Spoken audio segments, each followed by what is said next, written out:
Assalamualaikum warahmatullahi wabarakatuh. Di kesempatan saya kali ini, saya akan membahas tentang praktik kebijakan moneter Islam. Sebelumnya, hal penting yang harus kita ketahui adalah pengertian dari kebijakan moneter. Kebijakan moneter adalah upaya pengendalian atau mengarahkan perekonomian makro ke kondisi yang diinginkan atau yang lebih baik dengan mengatur jumlah uang yang beredar. Yang dimaksud dengan kondisi lebih baik adalah meningkatkannya output keseimbangan dan atau terpeliharanya stabilitas harga atau inflasi terkontrol. Kebijakan moneter merupakan peraturan dan ketentuan yang dikeluarkan oleh otoritas moneter untuk mengontrol uang yang beredar, inflasi, dan untuk memelihara stabilitas ekonomi suatu negara. Lalu, prinsip dasar kebijakan moneter Islam. Kebijakan moneter dalam Islam tidak hanya berorientasi pada stabilitas harga dan pertumbuhan ekonomi, tetapi juga pada distribusi kekayaan yang adil, penghapusan praktik riba, serta pemberdayaan ekonomi masyarakat melalui instrumen-instrumen syariah. Prinsip-prinsip dasar ekonomi moneter Islam dirancang untuk menciptakan kesejahteraan sosial yang berkelanjutan, menghindari ketidakadilan, dan menjamin keseimbangan antara individu, masyarakat, dan juga negara. Sejarah kebijakan moneter pada masa Rasulullah. Pada masa Rasulullah Shallallahu Alaihi Wasallam, sistem moneter belum terstruktur sebagaimana sekarang. Namun prinsip-prinsip dasar kebijakan moneter sudah ditetapkan dalam kehidupan ekonomi umat Islam. Rasulullah menggunakan dinar atau emas dan dirham atau perak sebagai alat tukar yang sah, serta menekankan pentingnya keadilan dalam timbangan dan takaran. Beliau juga melarang praktik riba yang dapat merusak tatanan ekonomi dan menimbulkan ketidakadilan.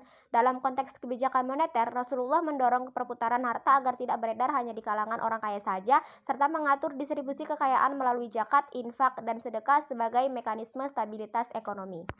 Selain itu, Rasulullah mempraktikkan mekanisme distribusi kekayaan secara langsung melalui upaya mempersaudarakan kaum muhajirin dan ansor.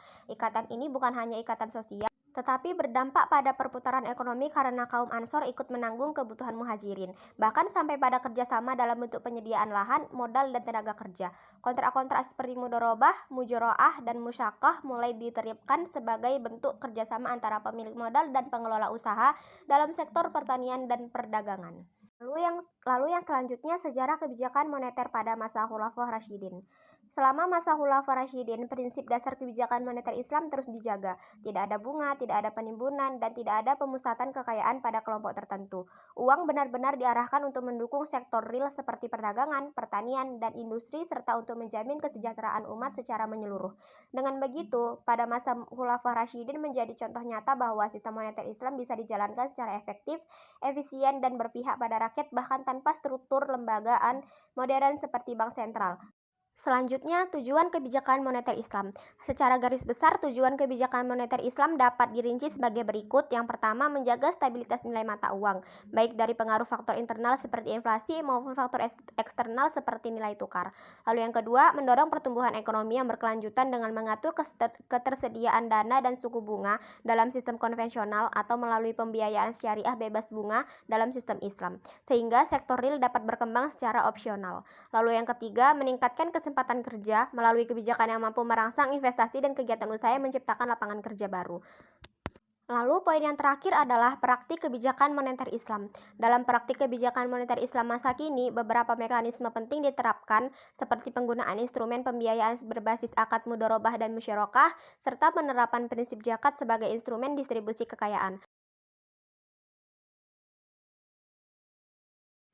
Selain itu, pengakuan terhadap uang kertas sebagai alat pembayaran yang sah dan dikenai zakat menunjukkan adaptasi sistem Islam terhadap realitas moneter modern.